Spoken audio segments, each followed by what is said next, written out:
तो part A हम कर चुके थे पूरा और आज हम बात करेंगे सेकंड पार्ट यानी खंड बी की। और पार्ट बी में क्या क्या है उन सब के बारे में हम बात करेंगे। प्रश्न नंबर 4 से लेकर के आज हम बात करने वाले हैं प्रश्न नंबर 16 तक की।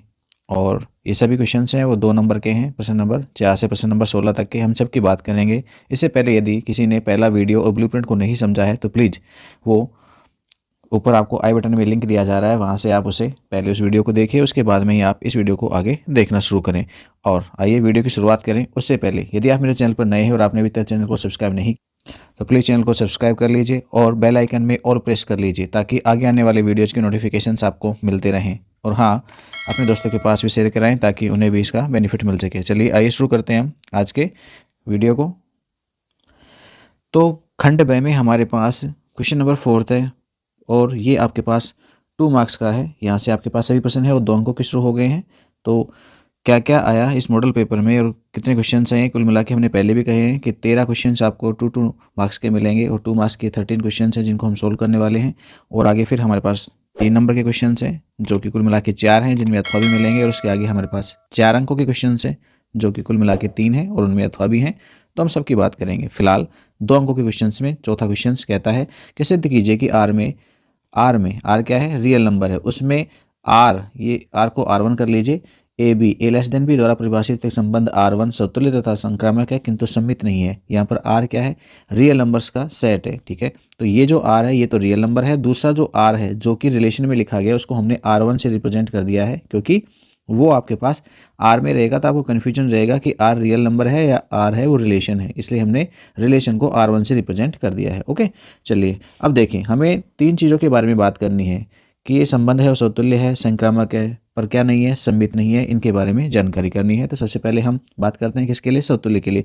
तो बच्चों समतुल्य के लिए क्या करना होता है, समतुल्य का जब भी हम टेस्ट करते हैं तो क्या करते हैं, हम दिए गए जो भी प्रांत है या फिर कहें तो जिसमें फलन परिभाषित है जिस सेट में, उस सेट में से केवल एक एलिमेंट लेके चलते हैं। तो हम उसमें से एक एलिमेंट लेते हैं। मान लिया कि ए है वो रियल नंबर R में से है। ठीक है, तब क्या होगा, ए का रिलेशन है वो ए के साथ होगा। कब होगा भाई, जब वो इस स्टेटमेंट को सेटिस्फाई करेगा जो उसने दे रखा है कि ए लेस देन बी। तो देखो A less than equal to और बी की जगह भी हमने क्या यूज लिया है, ए ही यूज लिया है, इसलिए ए लेस देन इक्वल टू ए। बताइए ये सही है या नहीं है, बिल्कुल ये ट्रू है।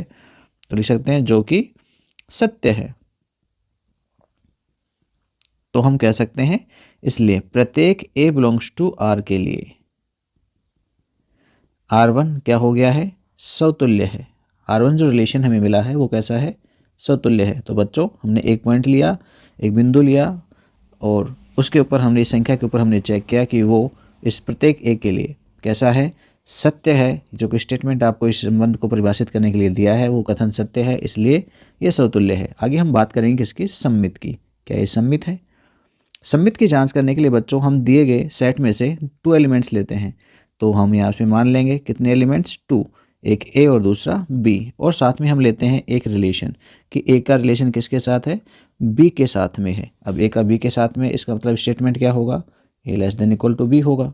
अब क्या हम इसको ए लेस देन बी को बी लेस देन ए लिख सकते हैं, नहीं। क्या लिखेंगे, बी ग्रेटर देन ए लिखेंगे। ठीक है, ये है वो आपके पास बी लेस देन ए नहीं है, कैसा है, बी ग्रेटर देन ए है। इसका मतलब है बी का रिलेशन ए के साथ नहीं है। देखो ये आपके पास नॉट लेस देन लिखा हुआ है, इसलिए ये इसका रिलेशन नहीं होगा, ये आर में एक संबंध नहीं है। तो नहीं है तो हम इसको काट देंगे, नॉट बिलोंग्स टू लिखेंगे।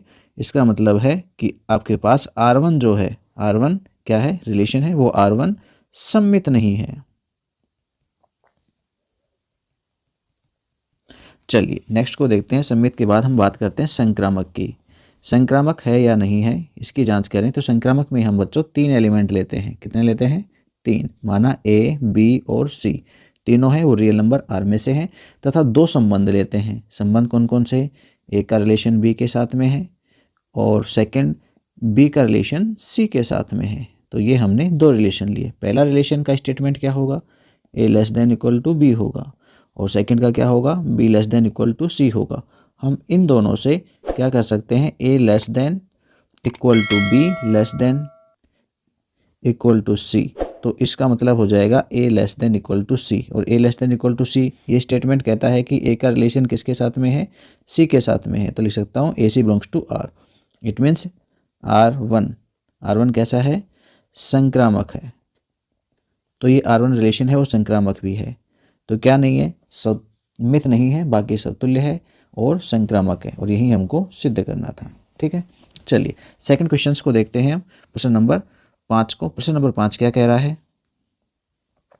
प्रश्न नंबर 5 कहता है यदि A और I एक 2x2 क्रम की क्या है, मैट्रिक्सेज हैं, और आपको एक रिलेशन दिया है कि A² equal to K minus 2i है, तो K का मान ज्ञात कीजिए। तो देखो हमें मिला है A² equal to KA minus में 2i। ठीक है, हम इसको यूँ भी लिख सकते हैं कि A² प्लस में 2i equal to KA। Okay, अब हमें चाहिए A², तो हम A² को निकाल सकते हैं, कितना आएगा वो देखें। देखो A² इक्वल टू होगा मैट्रिक्स A का A के साथ में गुणा, तो हम मैट्रिक्स A को A के साथ ही गुणा कर देंगे। 3 - 2 4 - 2 3 - 2 4 - 2 मल्टीप्लाई कीजिए। फर्स्ट रो को फर्स्ट कॉलम से करेंगे, 3 मल्टीप्लाई होके 9 हो जाएगा। -2 को 4 के साथ में करेंगे हम, तो ये माइनस के 8 हो जाएंगे। फिर सेकंड कॉलम के साथ में करेंगे हम मल्टीप्लाई, तो क्या होगा, 3 को -2 से करने पर माइनस का 6 हो जाएगा, -2 को -2 से करने पर प्लस का 4 आ जाएगा।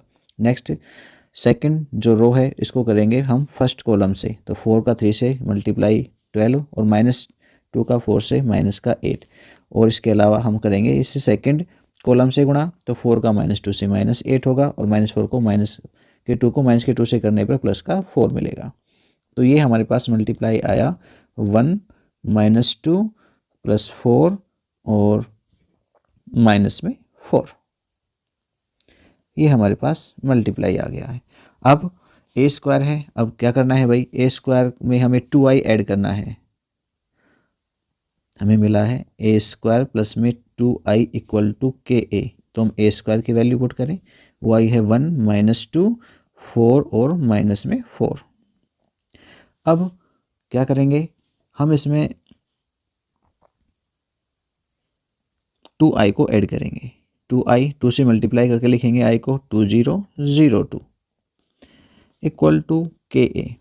अब देखिए आप ऐड कर दीजिए, क्या क्या मिलता है, 1 और 2 ऐड करने पर 3 हो जाएंगे। इसके अलावा हम इस -2 में 0 ऐड करेंगे तो हमारे पास कितना होगा, -2।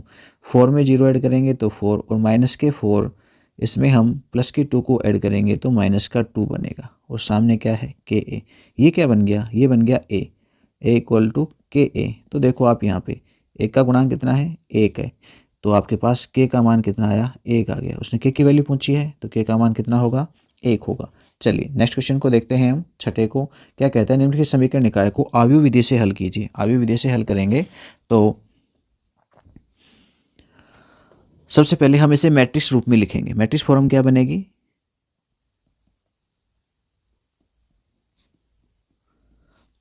x और y के गुणांकों से बनने वाली मैट्रिक्स 5 2 7 और 3, ये है गुणांकों की मैट्रिक्स। और चर राशियों से बनने वाले एक स्तंभ मैट्रिक्स x y, और समीकरणों के लिए जो वैल्यू आ रही है आगे वो हमारे पास अचर राशियों के रूप में एक मैट्रिक्स 4 5। इसे लिखते हैं हम A से, इसे लिखते हैं x से, और इसे लिखते हैं हम B से। तो हमारे पास मैट्रिक्स की फॉर्म में समीकरण आ गई AX इक्वल टू B। हम दोनों पक्षों में A इनवर्स से मल्टीप्लाई करेंगे तो इधर x बचेगा और A इनवर्स B हो जाएगा। ठीक है, या A इनवर्स और A को इकाई मैट्रिक्स लिख सकते हैं। इकाई मैट्रिक्स आपके पास किस में कन्वर्ट हो जाएगी, x से गुणा होकर के x में ही ऐड हो जाएगी। ठीक है, तो ये x में ही इंक्लूड हो गई है i, तो हमने लिखी नहीं है, तो x equal to A inverse B हो गया। अब हमें यहाँ पे क्या चाहिए, A इनवर्स चाहिए। तो देखो A इनवर्स निकालने के लिए हमें चाहिए होता है एडजॉइंट A, और एडजॉइंट A दो क्रम की मैट्रिक्स के लिए एडजॉइंट A निकालना बिल्कुल सिंपल है। तो ये जो दो क्रम की मैट्रिक्स है इससे हम एडजॉइंट A निकाल सकते हैं। क्या करेंगे, मुख्य विकर्ण के जो एलिमेंट्स हैं 5 और 3, इसके स्थान बदल देंगे 3 और 5, और जो पश्च विकर्ण है उसके अवयवों के चिन्ह बदल देंगे, तो माइनस के 7 और माइनस के 2 हो जाएंगे। ये हमारे पास एडजॉइंट A है। और बात करें हम सारणिक A की, तो सारणिक A का मान भी निकालना चाहें तो क्या हो जाएगा, 5 को 3 से गुणा करने पर 15 और 7 को 2 से करने पर 14 घटा देंगे तो हमारे पास 1 मान आ जाएगा। ठीक है, अब A इनवर्स हमें कितना मिलेगा भाई, ए इनवर्स होता है एडजॉइंट ए अपॉन सारणिक ए। सारणिक ए का मान 1 है तो ये एडजॉइंट ए की वैल्यू ही ए इनवर्स होगी, 3 -2 -7 और 5। अब क्या चाहिए हमें, हम इस समीकरण को यूज लेंगे। तो फर्स्ट से हमारे पास क्या होगा, x equal to A inverse की जगह पर 3 -2 -7 और 5, और इसे हम गुणा करेंगे किससे, b से। b कितनी है भाई, 4 5, तो कर दीजिए गुणा, कितना मिलेगा, 3 को 4 से करने पर 12 और -2 को 5 से करने पर -10। फिर हम -7 को करेंगे 4 के साथ में तो ये कितना हो जाएगा, -28, और 5 को 5 से करेंगे तो +25। इधर x की जगह भी हम वैल्यू पुट कर देंगे, x की जगह पर स्तंभ मैट्रिक्स xy, और ये आपके पास आ गई है +2 और +3। तो अब तुलना करेंगे तो x इक्वल टू 2 और y इक्वल टू 3, ये हमारे पास दी गई समीकरणों के हल आ गए हैं। किसकी विधि से, आव्यूह विधि से। ठीक है, चलिए 7वें क्वेश्चन की बात करते हैं। कहता है दर्शाइए कि G X equal to X minus महत्तम पूर्णांक फलन x द्वारा परिभाषित फलन समस्त पूर्णांक बिंदुओं पर ऐसे तथा ये हमें दर्शाना है भाई। तो देखो हम एक चीज़ जानते हैं कि थोड़ी देर के लिए देखो मैंने ये माना कि f(x) है वो क्या है, x है, वह h(x) है वो आपके पास क्या है, महत्तम पूर्णांक x है। तो देखो ये जो x है वो हम जानते हैं कैसा है, बहुपदीय फलन है। तो ये क्या हो गया भाई, ये आपके पास सभी r में सतत है। f है वो किस में है, f r में कैसा होता है, सतत होता है।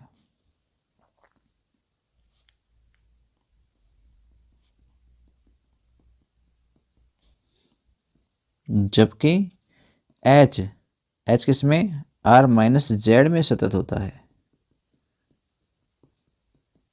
या कहें तो यूं कह सकते हैं z में असतत होता है।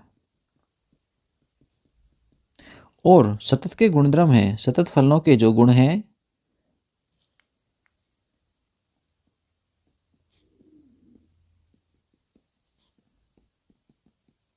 उसमें हमने पढ़ा है कि दो सतत फलनों का योग भी सतत फलन होता है और अंतर भी सतत फलन होता है। तो आपके पास g है, वो g क्या है, g आपको f माइनस एच मिला है। तो f माइनस एच का जो आपके पास उभयनिष्ठ प्रांत होगा वो ही क्या कहलाएगा, इसके लिए सतत कहलाएगा। तो उभयनिष्ठ प्रांत आपको क्या मिलेगा, एक में r है और एक में r माइनस जेड है। तो आपके पास r माइनस जेड उभयनिष्ठ होगा तो इस प्रांत में फलन सतत होगा, इसलिए g r माइनस जेड में कैसा होगा, सतत होगा। देखो भाई यहाँ पर r है f में और h में क्या है, r माइनस जेड है। तो r माइनस जेड है वो छोटा आपके पास एक सेट है जबकि r एक बड़ा सेट है, तो दोनों में कॉमन क्या आएगा, उभयनिष्ठ क्या आएगा, इंटरसेक्शन के तौर पर r माइनस जेड होगा। तो r माइनस जेड में सतत होगा, इट मीन्स जेड में कैसा है, असतत है, और यही हमको सिद्ध करना था। तो ये केवल और केवल मौखिक ही क्वेश्चंस था, केवल थ्योरेटिकल लिखना था आपको। इसमें 8वां क्वेश्चन है, बहुत इंपॉर्टेंट क्वेश्चन है। ये हमारे पास 7वीं प्रश्नावली समाकलन से है, और समाकलन से हमारे पास अच्छे क्वेश्चंस मिलेंगे, छोटे छोटे भी इस बार और बड़े भी, खूब सारे क्वेश्चंस आपको मिलने वाले हैं। तो ध्यान दीजिए, यहाँ पे हर एक प्रश्न को समझना बहुत ज़रूरी है जो दिया गया है। तो इस टाइप के क्वेश्चंस को हम सोल्व करेंगे। तो देखो हमने एक सूत्र पढ़ा है, यदि सूत्र याद होगा तो सवाल हल हो जाएगा।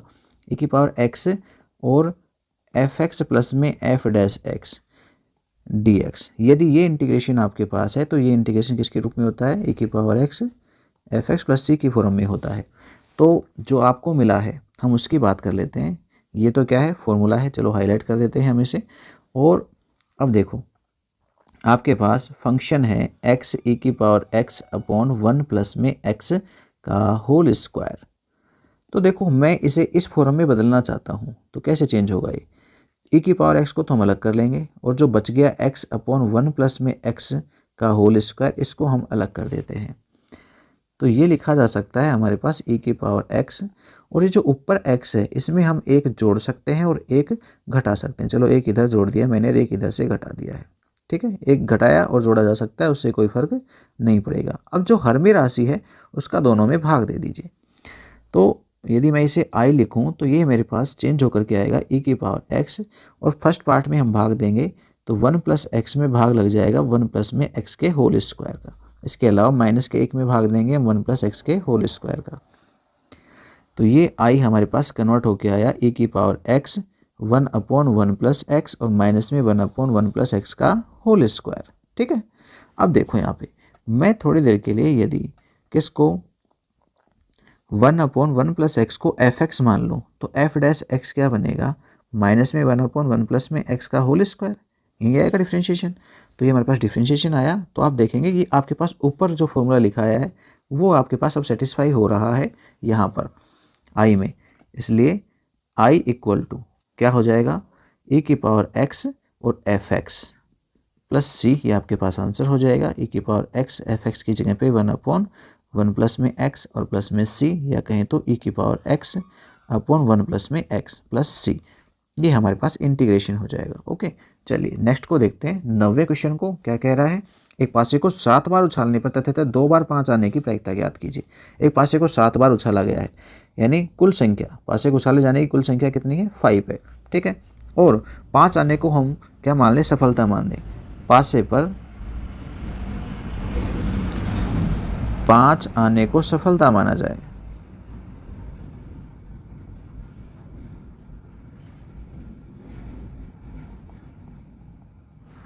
तो सफलता की प्रायिकता प्रश्नावली में से क्वेश्चन है, 2 अंक का है। सफलता की प्रायिकता को P से लिखा जाता है, वो कितनी आएगी, पासे पर 5 आने की प्रायिकता 1/6 होती है, क्योंकि 5 एक ही बार आ सकता है 1 से 6 तक के अंकों में से, तो प्रायिकता 1/6। तो सफलता की प्रायिकता 1/6 है। तो असफलता की प्रायिकता को किससे लिखते हैं, क्यों से। असफलता की प्रायिकता होती है 1 - p, तो 1 में से 1/6 को आप माइनस कर देंगे तो 5/6, ये हमारे पास क्यों है। ठीक है, तब बर्नौली प्रमेय से, बर्नौली प्रमेय क्या कहती है, प्रश्न किसका है, बर्नौली प्रमेय का। बच्चों ये तो चीज़ें समझने की हैं कि क्या कहना चाह रहा है, क्योंकि यहाँ पर प्रत्येक पासे को उछालना है वो अपने आप में एक स्वतंत्र घटना है। तो इसका मतलब है कि बर्नौली परीक्षण है, जितनी बार भी आप पासे को उछालेंगे वो बर्नौली परीक्षण के अंतर्गत आएंगे, इसलिए यहाँ पे क्या लगेगी, बर्नौली प्रमेय लगेगी। तो बर्नौली प्रमेय क्या कहती है, बर्नौली प्रमेय कहती है कि यहाँ पर तथ्यतः 2 बार 5 आने की, कितनी बार, 2 बार 5 आने की प्रायिकता पूछी गई है। तो हमें 2 सफलता चाहिए, 2 बार 5 आना है, यानी 2 सफलताएं प्राप्त करने की प्रायिकता। सफलताओं की संख्या को x से प्रदर्शित करते हैं हम, सफलता की संख्या को किससे प्रदर्शित करें हम, x से, यादृच्छिक चर x से प्रदर्शित करते हैं। तो पूछा गया है सफलता की प्रायिकता, सफलता कितनी बार मिले, 2 बार मिले, उसकी प्रायिकता px/2 ये कितना होगा। चूंकि बर्नौली प्रमेय ये कहती है हमें कि px = r, तो ये होता है NCr p की पावर r q की पावर n-r। हम इसमें वैल्यूज पुट करेंगे, px = 2, हम r की जगह 2 रखेंगे और n की जगह पे 5 है, तो 5c और 2, और p की पावर 2 और q की पावर हो गई 5 - 2। हम इसे सरल करेंगे तो 5c2 को लिखेंगे 5 × 4/2 × 1। ठीक है, संचय है, 10th क्लास और 11th क्लास में आपने पढ़ा है। फिर p² p की वैल्यू है 1/6, तो इसका स्क्वायर, और q की वैल्यू है वो है 5/6, इसकी पावर कितनी होगी, 3। इसे सोल्व करेंगे हम, तो करिए सोल्व, क्या मिलता है, px = 2 की जो वैल्यू है वो हमारे पास आ जाएगी, यहाँ काटेंगे तो ये 10 हो जाएगा, और 1/6² इंटू आपके पास यहाँ मिलेगा 5³/6³। तो फाइनली हमारे पास जो आंसर आएगा वो होगा कितना, 10 × 5³/3/6⁵। ये हमारे पास आंसर हो जाएगा। ठीक है, हम इतना ही छोड़ेंगे, ज़्यादा आगे सोल्व इसे नहीं कर रहे हैं। तो किसको चाहिए तो कर सकता है, तो हमारे पास प्रायिकता आ गई है। ठीक है, सॉरी भाई प्रश्न में थोड़ी सी मिस्टेक है, एक पासे को कितनी बार उछाला जा रहा है, 7 बार उछाला जा रहा है, हमने 5 ही लिखा है, यहाँ पे कितना आएगा, 7 बर्नौली परीक्षण है, बर्नौली परीक्षणों की कुल संख्या 7 है, तो n की जगह पर 7 रहेगा। तो ये मिस्टेक्स हुई है हमारे पास यहाँ पे, तो इन जगह पे 7 आएगा दोनों ही जगह पर, और ये जो वैल्यू है वो चेंज हो जाएगी, 7 × 6/2 × 1, काटने पर आपको मिलेगा 3, तो यह हो जाएंगे कितने, 21। इसके अलावा 7 में से हम 2 कम करेंगे तो 5, तो ये पावर है वो 5 होगी, यहाँ पर भी 5 मिलेगी आपको, यहाँ पर भी कितनी मिलेगी, 5 ही मिलेगी। तो सोल्व करने पर ये 21 ही रहेंगे, 5 की पावर 5 रहेगी और नीचे 6 की पावर है वो 7 होगी। ठीक है, सॉरी थोड़ी सी मिस्टेक हो गई थी, n=7 हमने 5 पे ही ध्यान दे दिया। तो ये ध्यान रखेंगे थोड़ा सा कि यहाँ पर पासे को 7 बार उछाला गया है तो 7 ही उसके बर्नौली परीक्षण होंगे, तो n=7 होगा। चलिए 10th क्वेश्चन की हम बात करते हैं, जो कि हमारे पास किस में से दिया गया है, तीसरी प्रश्नावली में से है। 2 अंक का क्वेश्चन है। x के किस मान के लिए आपके पास x की वैल्यू है वो जो दी गई आपके पास मैट्रिक्सों का गुणा है वो 0 होगा, ये बताना है। तो हम इन्हें गुणा करेंगे भाई। गुणा करने के लिए क्या करते हैं, हम इस पंक्ति को तीनों स्तंभों से गुणा कर देते हैं। तो देखो 1 को 1 से करने पर हमें 1 ही मिलेगा, 2 को 2 से करने पर 4 मिलेगा और इस 1 को 1 से करेंगे तो हमें 1 मिलेगा। फिर हम बात करते हैं किससे, सेकंड इस कॉलम से गुणा करते हैं 1 का मल्टीप्लाई 2 के साथ में, तो वो आपके पास कितना आएगा, 2 ही आएगा। 2 को 0 से करेंगे 0 होगा, फिर 1 को 0 से करेंगे वो भी 0 होगा। उसके बाद आगे बढ़ते हैं हम थर्ड कॉलम से करेंगे, तो थर्ड कॉलम से करेंगे तो थर्ड एलिमेंट मिलेगा 1 को 0 से 0, 2 को 1 से करने पर 2 और 1 को 2 से करने पर 2। ये हमारे पास गुणा आ गया इन प्रथम 2 मैट्रिक्स का। अब इसके साथ गुणा में एक स्तंभ मैट्रिक्स है x 2 और 0 2 और x, और ये इक्वल है कितने के, 0 के। सरल कर लेंगे हम इन्हें, तो ये हो गया 6 2 4 और मल्टीप्लाई में है 0 2 x और इक्वल टू में 0। गुणा कीजिए 0 आ गया, 2 को 2 से करेंगे 4 हो जाएगा, प्लस में 4x इक्वल टू 0। अब आप 4x इक्वल टू माइनस का 4, तो x इक्वल टू मिलेगा माइनस का 1। छोटा सा क्वेश्चन है, अच्छा सा। ठीक है, थर्ड प्रश्नावली से था। चलिए नेक्स्ट क्वेश्चन है आपके पास 11वां, जो कि प्रश्नावली 5 से है। कह रहा है dy/dx निकाल दीजिए। किस में है, प्राचल रूप में आपको मिले हैं समीकरण x और y। तो प्राचल रूप में समीकरण मिले हो तो जो भी प्राचल है उसके सापेक्ष डिफरेंशिएशन किया जाता है। तो आप x का और y का थीटा के सापेक्ष डिफरेंशिएशन करेंगे, तो x तथा y का थीटा के सापेक्ष अवकलन कर देंगे।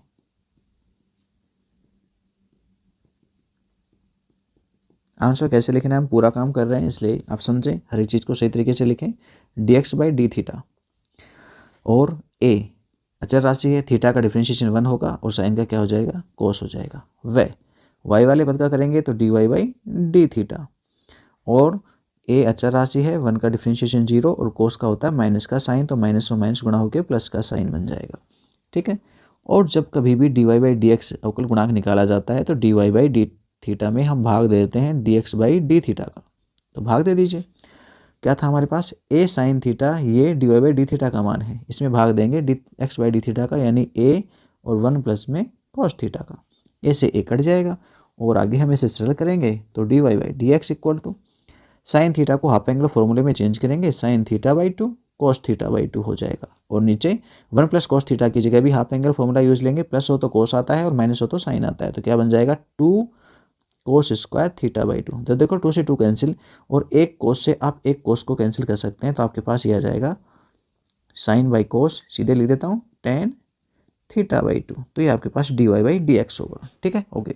चलिए आगे देखते हैं 12वां क्वेश्चन, बहुत ही इंपॉर्टेंट और अच्छा क्वेश्चन है।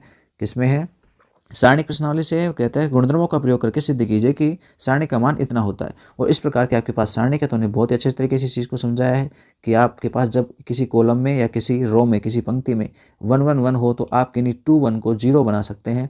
तो हम यहाँ से लास्ट वाले 2 1 को हम 0 बनाने वाले हैं। कैसे बनाएंगे, हम सेकेंड रो R2 में से क्या करेंगे, R1 को माइनस कर देंगे। ऐसे ही एक और संक्रिया को काम में लेंगे थर्ड रो में। तीसरी रो में हम क्या करेंगे, तीसरी में से भी हम फर्स्ट रो को माइनस कर देंगे। तो ऐसा करने पर क्या मिलेगा भाई, ऐसा करेंगे तो देखो हमने फर्स्ट रो में कोई चेंज नहीं किया है, तो फर्स्ट रो को हम ऐसे के ऐसे ही रख लेंगे 1a और a²। सेकेंड में हमने चेंज किया, यहाँ पे आपके पास क्या बन गया, 0 बन गया। b में से a घटाएंगे b माइनस से a, और b² में से a² घटाएंगे b² माइनस a²। फिर फर्स्ट में रो को फिर घटाएंगे थर्ड में से, तो 0, c में से a घटाने पर c माइनस से a, और c² में से a² को घटाएंगे तो c² माइनस a²। फिर c1 के सापेक्ष हम प्रसार लिख देंगे। बहुत ही सिंपल सा क्वेश्चन है। तो हमने ये प्रसार भी कर दिया है। क्या मिलेगा भाई, 1 और 1 के समकक्ष उपसारणिक होगी वो होगी b माइनस ए। ये जो पार्ट है इसमें हम फैक्टर करेंगे तो b माइनस ए और b प्लस ए आएगा। ऐसे ही नीचे c माइनस ए और c माइनस ए और c प्लस ए, ये दो फैक्टर बन जाएंगे। तो आप ध्यान से देखेंगे फर्स्ट रो में आपके पास b माइनस ए और सेकेंड रो में से c माइनस ए कॉमन है, तो हम वेनिस्ट ले लेंगे बाहर। तो वेनिस्ट निकालेंगे तो b माइनस ए निकलेगा और c माइनस ए निकलेगा। बच क्या जाएगा 1 b प्लस ए 1 और c प्लस ए। इसके लिए भी प्रसार लिखेंगे हम, तो b माइनस ए c माइनस ए और यहाँ पर c प्लस ए में से हम b माइनस ए कर देंगे। अब यहाँ से माइनस कॉमन ले लेंगे, सही क्रम में लिखेंगे तो ये माइनस बी हो जाएगा। ये c माइनस ए ही है। यहाँ की हम बात करेंगे तो देखो ध्यान से a से a कट जाएगा, c माइनस बी बचेगा। अब c माइनस बी में भी माइनस कॉमन लेंगे हम, तो बाहर जो माइनस है वो प्लस का हो जाएगा, तो a माइनस बी। यहाँ पर हम माइनस कॉमन ले लेंगे तो बाहर चिन्ह तो बदल देगा और ये b माइनस का c बनेगा और c माइनस ए फैक्टर और है, यही सिद्ध करना था, ये मिल गया हमको। ठीक है, चलिए 13 क्वेश्चन की हम बात करें तो आपके पास निश्चित समाकलन का क्वेश्चन है, साथ ही प्रश्नावली में से है और साथ साथ प्रतिस्थापन का क्वेश्चन है। साफ साफ सा दिख रहा है क्योंकि नीचे क्या आ रहा है कोस, और कोस का डिफरेंशिएशन क्या होता है साइन होता है। तो बिल्कुल सिंपल सा क्वेश्चन है। हम इस क्वेश्चन में इसे आई मान लेते हैं 0 से π/2 और साइन x अपॉन 1 प्लस में cos square x D x. तो प्रतिस्थापन का क्वेश्चन है, हम प्रतिस्थापित कर देंगे मानों को। माना cos x equal to T, ठीक है, डिफ्रेंशिएट करेंगे माइनस में sine x dx equal to D T, और साथ साथ में सीमाएं भी बदलना चाहें तो हम सीमाओं में भी बदलाव कर सकते हैं, और नहीं बदलना चाहते हैं तो आपको लास्ट में वापस वही वैल्यूज पुट करनी पड़ेंगी। तो हम साथ साथ सीमा भी बदल देते हैं। जब x इक्वल टू 0 तो देखो cos 0 की वैल्यू होती है 1, तो t इक्वल टू 1, और जब x इक्वल टू π/2 तो cos π/2 का मान होता है 0, तो t इक्वल टू 0। तो आपके पास आई जो इंटीग्रेशन था वो चेंज हो जाएगा, किस फॉर्म में हो जाएगा भाई, 1 से 0 तो सीमा हो जाएगी। साइन एक्स डी एक्स की जगह पर हम क्या लिखेंगे, साइन एक्स डी एक्स की जगह पर लिखेंगे माइनस का डी टी, तो ये माइनस में डी टी हो गया, नीचे बन गया 1 प्लस में टी स्क्वायर। ठीक है, हम यहाँ पे गुणधर्म काम में लेंगे और गुणधर्म 2 क्या कहता है, गुणधर्म P2 क्या कहता है, सीमाएं बदलने से आपके पास समाकलन का चिन्ह बदल जाएगा। तो माइनस की जगह क्या हो जाएगा, प्लस हो जाएगा, ये 0 to 1 और डी टी बाई 1 प्लस में टी स्क्वायर, किससे P2 से हमने ऐसा लिखा है। चलिए अब क्या करेंगे, समाकलन करेंगे तो कितना मिलेगा, tan इनवर्स टी मिलेगा। सीमाएं हैं 0 to 1, तो क्या बन जाएगा भाई, tan इनवर्स 1 माइनस में tan इनवर्स 0। tan इनवर्स 1 की वैल्यू π/4 होती है और tan इनवर्स 0 की 0, तो आंसर आ जाएगा π/4। ओके, चलिए 14 क्वेश्चंस को देखते हैं जो कि हमारे पास 9वीं प्रश्नावली से अवकल समीकरण से, और अवकल समीकरण में दिए गए प्रतिबंधों को संतुष्ट करने वाला विशिष्ट हल ज्ञात करना है हमें। तो ये हमारे पास अवकल समीकरण है। इस अवकल समीकरण से क्या पृथक्करण हो सकता है, बिल्कुल सिंपल सा क्वेश्चन है। प्रथम समय पृथक्करण करने का dy by D X equal to Y tan X, यहाँ बड़ी आसानी से पृथक्करण हो रहा है और हमने कहा था सीरियल यहीं रहेगा, पहले पृथक्करण लगा के देखेंगे, फिर समघात में चेक करेंगे, फिर रेखीय अवकल समीकरण में करेंगे। तो ये पृथक्करण का ही सवाल है, dy अपॉन वाई, इसके अलावा टेन एक्स के साथ गुणा हो जाएगा dx, dy अपॉन वाई के लिए इंटीग्रेशन और टेन एक्स के लिए इंटीग्रेशन करेंगे तो क्या बन जाएगा, log y, और टेन एक्स के लिए इंटीग्रेशन क्या होता है, log sec x होता है। जब सभी पद log में है तो हम क्या करेंगे, अचर राशि को भी log में ही लिख लेंगे, तो ये बन जाएगा log y equal to log sec x और गुणा में c, तो c sec x हो जाएगा। ठीक है, अब एंटी लॉग लेंगे तो y बराबर में c sec x होगा। अब उसने कुछ कहा, क्या कहा कि y बराबर 1 है और x बराबर 0 है, उस कंडीशन में विशिष्ट हल बता दीजिए। ये तो है व्यापक हल, जब x बराबर 0 तब y बराबर 1 है, ये कहा गया। तो हम इसे पुट कर देंगे फर्स्ट में, रखेंगे y की जगह 1 c और sec 0 की वैल्यू 1 होती है, तो आपके पास ये वैल्यू कितनी हो जाएगी, 1 इक्वल टू c का मान 1 आ गया। इसलिए समीकरण 1 से अवकल समीकरण का विशिष्ट हल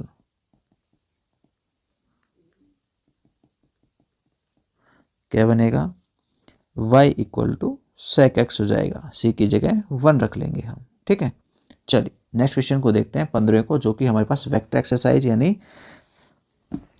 11वीं एक्सरसाइज से कहता है, यदि a इक्वल टू कह रहा नहीं है 10th एक्सरसाइज है वेक्टर, और उसमें आपके पास ए बी और सी 3 सदिश दिए हैं और पूछ रहा है, कह भी रहा है कि ए प्लस लेमड़ा बी वेक्टर ये सी वेक्टर पर लंब है। तो हमें चाहिए ए प्लस लेमड़ा बी वेक्टर, ए वेक्टर प्लस में लेमड़ा बी वेक्टर, ये कितना होगा।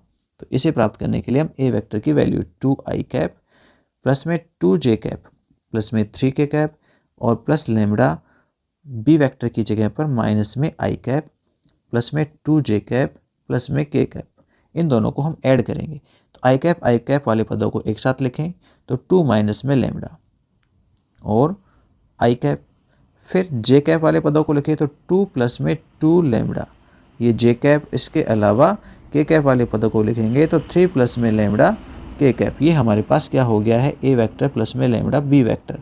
ठीक है, साथ में c वेक्टर भी आपको मिला है, c वेक्टर है आपके पास 3i कैप प्लस में j कैप। अब प्रश्न ये कहता है कि a वेक्टर प्लस में lambda b vector c vector पर लंब है। अब लंब होने की शर्त क्या है, लंब होने की शर्त है कि दो सदिश एक दूसरे पर लंबवत हैं तो फिर उनका डॉट प्रोडक्ट सदैव 0 होता है। तो हम भी डॉट प्रोडक्ट को 0 लिख देंगे। तो हमारे पास a plus lambda B vector की वैल्यू है 2 माइनस में लेमड़ा i कैप प्लस में 2 प्लस 2 लेमड़ा j कैप और प्लस में 3 प्लस लेमड़ा k कैप। इसको हम मल्टीप्लाई करेंगे, डॉट प्रोडक्ट करेंगे c वेक्टर से, यानी 3i कैप प्लस में j कैप से। तो कर दीजिए, और किसके बराबर, 0 के बराबर। तो 2 माइनस लेमड़ा गुणा होगा 3 से, तो ये हो जाएंगे 6 माइनस में 3 लेमड़ा। फिर 2 प्लस 2 लेमड़ा को 1 से मल्टीप्लाई करेंगे तो 2 प्लस में 2 लेमड़ा और बाकी 3 प्लस में लेमड़ा, ये गुणा होगा किससे, 0 से, तो ये तो 0 हो जाएगा। अब बाकी को सोल्व कर लेते हैं हम, तो ये हो जाएगा 8 माइनस में लेमड़ा इक्वल टू 0, ये लेमड़ा इक्वल टू 8। तो उसने लेमड़ा की वैल्यू पूछी है, तो लेमड़ा की वैल्यू कितनी होगी, 8 हो जाएगी। चलिए आगे देखते हैं 16 क्वेश्चन को। कहता है एक विशेष समस्या को ए और बी द्वारा स्वतंत्र रूप से हल करने की प्रायिकता। प्रश्न नंबर 16 है आपके पास 13 एक्सरसाइज प्रायिकता से, और हल करने की प्रायिकता 1/2 और 1/3 है। यदि दोनों स्वतंत्र रूप से समस्या हल करने का प्रयास करते हैं तो प्रायिकता ज्ञात कीजिए कि उनमें से तथ्यतः कोई एक समस्या का हल कर लेता है। तो ध्यान दीजिए, ए और बी स्वतंत्र रूप से हल कर रहे हैं, यानी हम यदि एक घटना ए मान लेते हैं, ए क्या है, वो है विशेष समस्या को ए द्वारा हल करना है, ये घटना ए है। और घटना बी हम ले लेते हैं, उसी विशेष समस्या को बी के द्वारा हल करना। तो इनकी प्रायिकताएं आपको साथ साथ दी गई हैं। घटना ए की प्रायिकता 1/2 है और घटना बी यानी बी के द्वारा समस्या को हल करने की प्रायिकता 1/3 है। ठीक है, दोनों स्वतंत्र रूप से हल करते हैं, दोनों स्वतंत्र रूप से हल करते हैं तो पी ए इंटरसेक्शन बी का मतलब होगा P A into P B, या कहें तो 1/2 गुणा 1/3 यानी 1/6। अब क्या कहता है, यदि दोनों स्वतंत्र रूप से समस्या हल करने का प्रयास करते हैं तो प्रायिकता ज्ञात कीजिए उनमें से तथ्यतः कोई एक समस्या का हल कर लेता है, उनमें से कोई एक समस्या को हल कर लेता है। तो कोई एक समस्या को हल कर लेता है।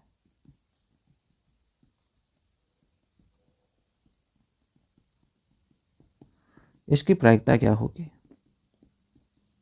ये प्रायिकता हमारे पास ये होगी कि भाई ए समस्या का हल कर लेता है और बी नहीं कर पाता है, या के लिए प्लस लगाएंगे, ए समस्या को हल नहीं कर पाता है और बी हल कर लेता है। ये हमारे पास दो शर्तें होंगी, किसी एक के द्वारा हल होगी, दूसरे के द्वारा नहीं होगी।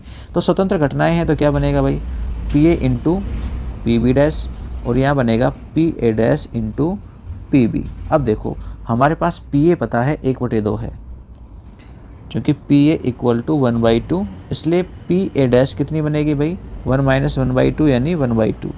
वह पी बी इक्वल टू 1/3, तो पी बी डैश क्या बन जाएगी, 1 माइनस में 1/3 यानी 2/3। ठीक है, अब सारी वैल्यूज हमारे पास हैं तो हम यहाँ पे पुट कर देंगे इसमें।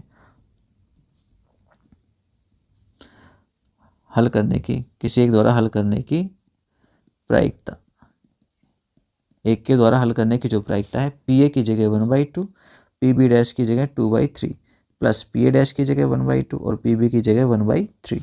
हम इसे सरल करेंगे तो ये हो जाएगा 2/6 और ये हो जाएगा 1/6, जोड़ने पर 3/6 या फाइनली हमारे पास आंसर आएगा वो होगा 1/2। तो ये हमारे पास किसी एक के द्वारा हल करने की प्रायिकता आ गई 1/2। तो स्टूडेंट्स आज के वीडियो में इतना ही। नेक्स्ट पार्ट सी और पार्ट डी आपको एक साथ मिलेंगे दोनों, उसके लिए इंतजार कीजिए नेक्स्ट वीडियो का। तब तक के लिए इजाज़त दीजिए, और हाँ वीडियो अच्छा लगा हो तो लाइक करें, दोस्तों के पास शेयर करना ना भूलें। ठीक है, नेक्स्ट वीडियो का नोटिफिकेशन मिले इसके लिए आप चैनल को सब्सक्राइब कर लें, बेल आइकन में ऑल प्रेस कर लें। इसके लिए आप चाहें तो हमारे Telegram channel math plus IT को भी ज्वाइन कर सकते हैं। फिलहाल के लिए इतना ही, फिर मिलते हैं, तब तक के लिए बाय।